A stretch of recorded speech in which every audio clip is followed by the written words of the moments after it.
Olá, concurseiros de plantão, aqui que vos fala, eu sou Gabriel Pacheco. Galerinha, batemos aqui agora o quê?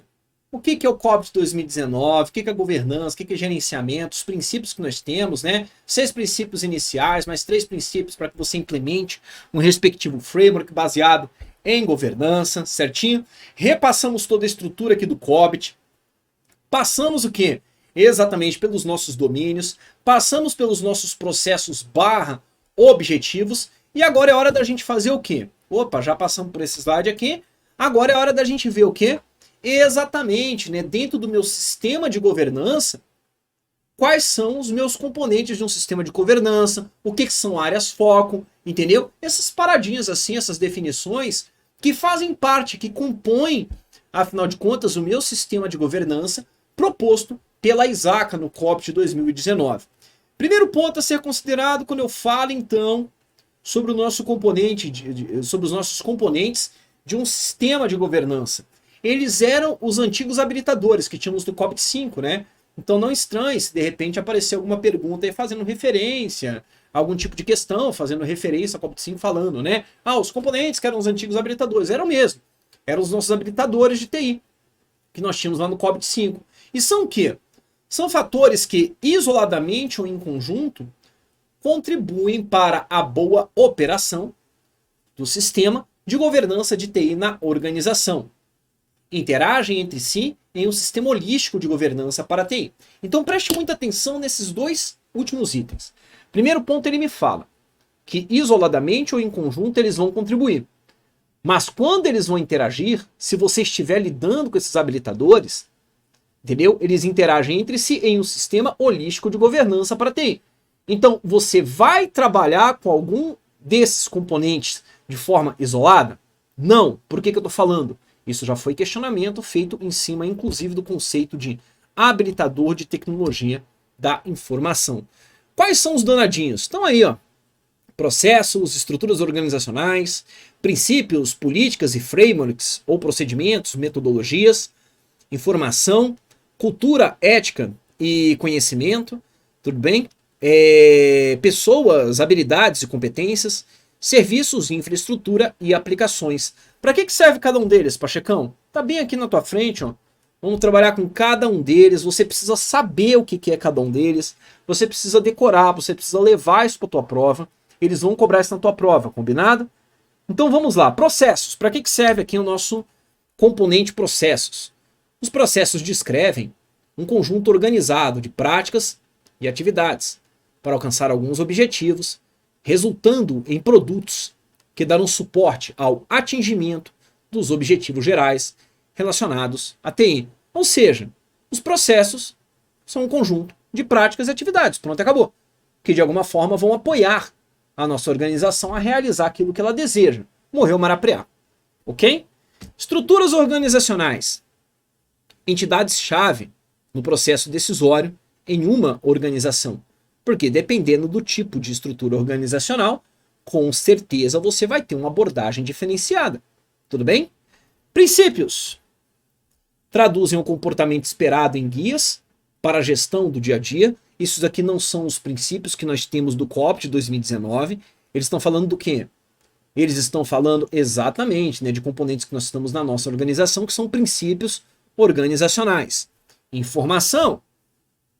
Todas as informações produzidas e utilizadas pela organização. Foco aqui nas que são necessárias para o sistema de governança de tecnologia da informação. Ok? Ah, isso quer dizer que eu só vou dar atenção para as informações que estejam lidando com tecnologia da informação? Não, não é isso que eu estou falando. Ok? Estou falando o quê? Foco aqui nas necessárias para o sistema de governança de tecnologia da informação. Não somente no que vai para a tecnologia da informação, ok? Cultura, ética e comportamentos dos indivíduos e da organização. Serve para que esse componente? Adaptar ao que a empresa precisa, com um conjunto de fatores de desenho, como parâmetros, para personalizar e priorizar o sistema de governança. Pessoas, habilidades e competências. são requisitos para boas decisões, execução de ações corretivas e conclusão bem-sucedida de todas as atividades que você tenha na sua organização. E os nossos serviços, infraestrutura e aplicativos pachecones incluem infraestrutura, tecnologia e aplicações que provêm à organização o sistema de governança em tecnologia da informação. Esses são, então, dentro de um sistema de governança, os nossos componentes. E para que servem componentes? Componentes servem para compor. Componentes servem para que você monte as coisas. Repararam isso? Então qual a ideia do COBIT nesse exato momento que eu quero que você coloque na tua cabeça? Um framework de governança e tecnologia da informação. Possui o que então? Possui princípios. Possui o que? Processos e objetivos separados em domínios. Que quando você for falar então da implementação, tudo bem, de um framework de governança, de tecnologia da informação, você ainda assim tem o quê? Tem como contar com esses 7 componentes que nós temos aqui na tua frente. Entendeu como? E com certeza, os objetivos que nós temos, os processos que nós temos, eles terão metas para serem alcançados, de forma que esses componentes aqui sejam utilizados para a implementação da governança de TI. Faz sentido para vocês? Joia. A gente falou muito em área foco, não foi? O que são áreas focos, então, Pacheco? As áreas focos, elas descrevem determinado tópico de governança, domínio, ou assunto que pode ser trabalhado por um conjunto de objetivos de gestão e governança e os seus componentes. Então, quais são aqui as minhas áreas foco, certo? Que são trabalhadas atualmente no COBIT?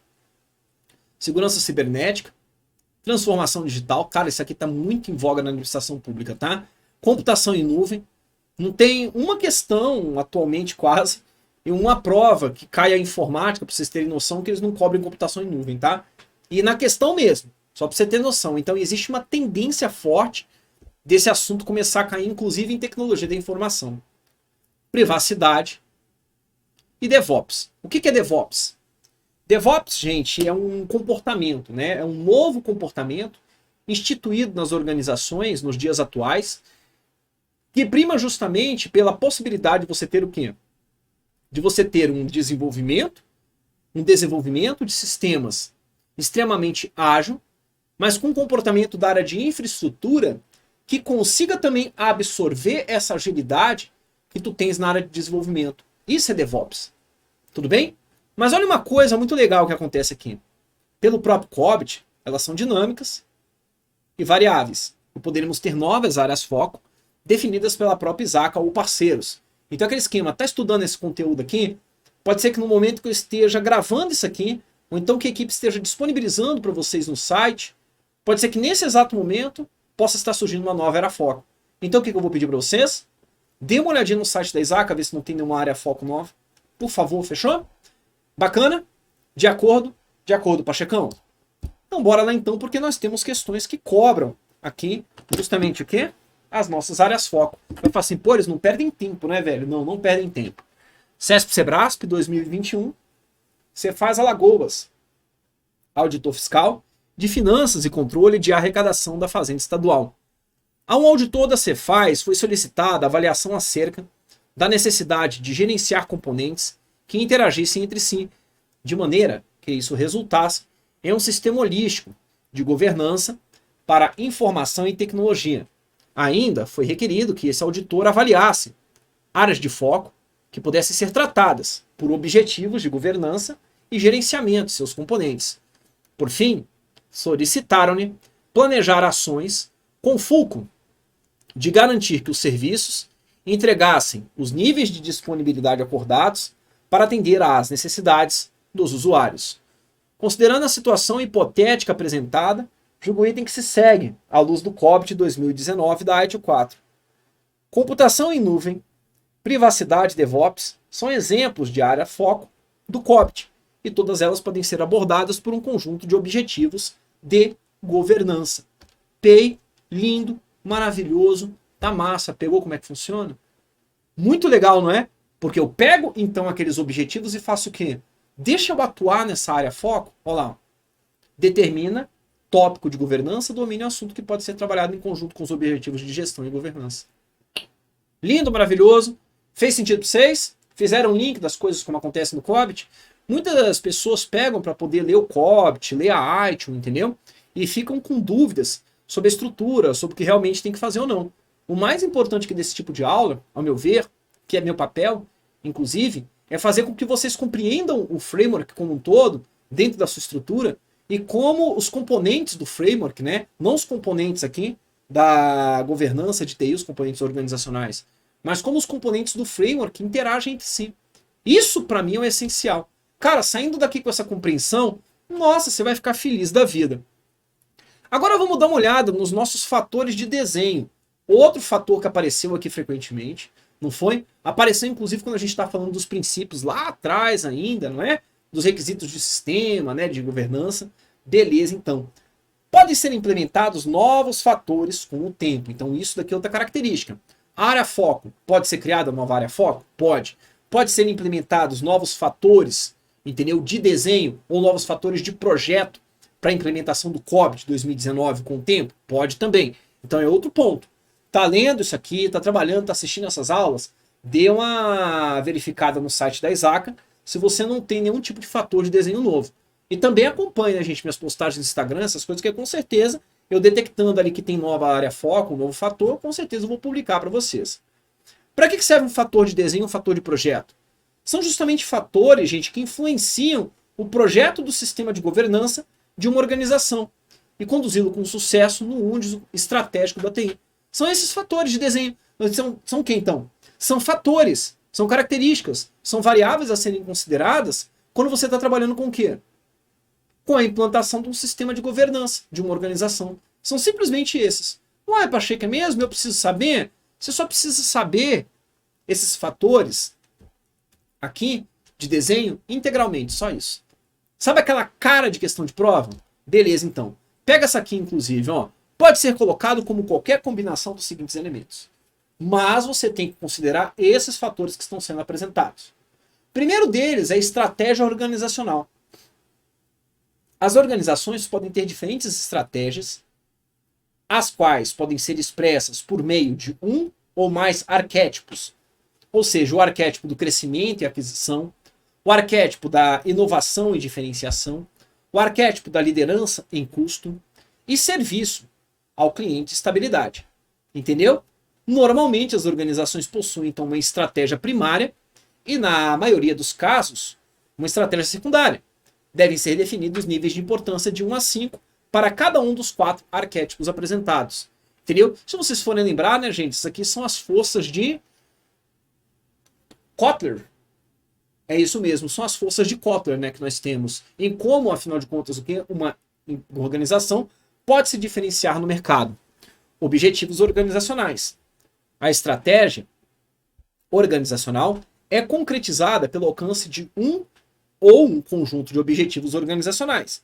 Esses objetivos estão definidos na estrutura do COBIT, modelados nas dimensões do Balance Scorecard e devem ser definidos níveis de importância para cada um dos 3 objetivos. Bacana. Ó, uma coisa muito importante. Isso são objetivos organizacionais, ok? Não tem a ver com aqueles objetivos e processos que nós vemos dentro do domínio. São objetivos da organização, que são distribuídos no seu Balance Scorecard, que vão dar origem ao seu mapa estratégico, ok? Perfil de risco. Vamos lá então. Perfil de risco da organização. O perfil de risco consiste na avaliação da probabilidade e do impacto de cada categoria de cenário de risco. São 20 categorias de cenários de risco, cobrindo os principais tipos de risco que afetam as organizações. Novamente, Pachecão, eu preciso saber quais são todas essas categorias de risco? Não, para! Pelo amor de Deus! Entendeu? Assim como você não precisa saber quais são que os 13 objetivos organizacionais. Isso não é questão de prova não, tá? Pode ficar, pelo menos até o presente momento, não é tipo de questão de prova que é cobrado, assim, nem, não era cobrado esse tipo de conhecimento, nem no COBIT 4.1, nem no COBIT 5.0, ok? Problemas relacionados à tecnologia da informação. Esse fator permite a identificação dos pontos de dor da organização. O que são pontos de dor? É onde aquilo dói. é onde aquilo incomoda. Entendeu? São fatores de gatilho, literalmente. É aquilo que te impulsiona, afinal de contas, a fazer uma mudança, a implementar um framework, a mudar a metodologia que você está trabalhando na tua organização. Isso são fatores de dor, tudo bem? Ou pontos de dor da organização. Isso é os problemas estratégicos e táticos crônicos. Devem ser definidos níveis de severidade de 1 a 3 para cada um dos pontos de dor identificados. Cenário de ameaças. O cenário de ameaças, sob o qual a organização opera, pode ser classificado entre alto e normal. O que são ameaças? Ameaças, gente, são variáveis, são características externas à sua organização que de alguma forma vão explorar uma fraqueza da tua organização, entendeu como? Ah, Pacheco, interessante, bacana. Devem ser definidos percentuais para cada uma das classes, observando que o total deve dar exatamente 100%. Falando em cenários de ameaças, Pacheco, ele poderia me afirmar que nesse momento, para poder lidar com esse fator, entendeu, específico aqui de desenho, eu poderia utilizar como, por exemplo, uma análise SWOT previamente? Sim, poderia, né? Para quem não conhece a definição, análise SWOT, né? A gente trabalha muito mesmo com esse tipo de análise, principalmente no nosso conteúdo de planejamento estratégico de tecnologia da informação e comunicação. Requisitos de conformidade. O peso dos requisitos de conformidade aos quais a organização está sujeita podem ser classificados em alto, normal e baixo, e devem ser definidos percentuais para cada uma das classes, observando que o total deve dar exatamente 100%. Papel da tecnologia da informação. O papel da TI para a organização pode ser classificado como TI, suporte, uma TI fábrica, uma TI transformadora, uma TI estratégica. E, novamente, aqui devem ser definidos percentuais para cada uma das classes, observando que o total deve dar exatamente 100%. É um fator de desenho também, ou seja, é algo que vai influenciar em como você vai trabalhar com o seu sistema de governança. Pegou? Joia. Modelo de provimento de TI. O modelo de provimento de TI adotado pela organização pode ser classificado em quê? Em terceirização, ou seja, como que ele vai prover aquela tecnologia da informação, como nuvem e desenvolvimento interno. Devem ser definidos percentuais para cada um dos modelos, observando que o total deve dar novamente o quê? Exatamente 100%. Ok? Ok, Pachecão? Temos mais o que aqui? Métodos de implementação de tecnologia da informação. Os métodos que a organização adota podem ser classificados como métodos ágeis, de uma forma geral. Pode ser considerado, inclusive, como DevOps, certo? Ou seja, o uso do DevOps para poder trabalhar ali com a integração entre as áreas da sua tecnologia da informação, como método tradicional, que seria um método mais catedrático, certinho? Um método mais orientado ao que? Uma comunicação mais funcional, certo? Mais o que? Exatamente, ao invés de ter o trabalho puxado, um trabalho mais empurrado. Ou então você pode ter um método híbrido aqui sendo executado também. Devem ser definidos, então, percentuais para cada um dos métodos, observando que o total deve dar exatamente 100%. Estratégia de adoção de tecnologia. A estratégia de adoção de tecnologia pode ser classificada como pioneiro, ou seja, cara, estou começando o TI agora aqui no meu órgão. Pode ser. Seguidor e adoção tardia. Novamente, devem ser definidos com percentuais para cada um dos métodos, observando que o total deve dar exatamente 100%. E dali em diante, o outro fator de desenho, o outro fator de projeto, do projeto que tu vai fazer para poder implementar a governança de tecnologia da informação, vai considerar o tamanho da empresa. Ok? Entre pequena, média e grande. Pegaram como é que funciona? Pegaram toda a relação? Vamos voltando lá do começo. O COBIT é o que então? É um framework que lida com o quê? Governança e gestão de tecnologia da informação. Para que esse framework implemente um sistema de governança, ele tem princípios. Tudo bem? Estão pegando como é que funciona? Joia.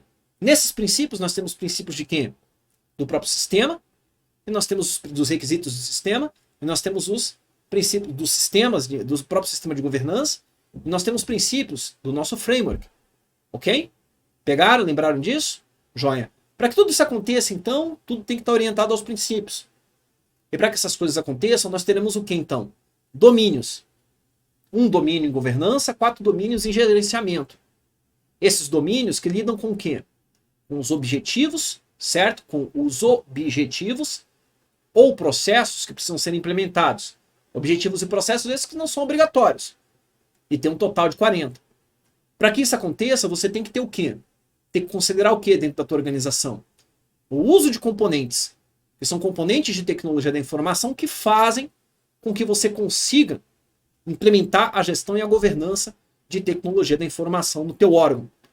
E mais do que isso, quando você vai trabalhar com um projeto ou um programa de implementação, entenderam? Da governança de tecnologia da informação, você precisa considerar o quê?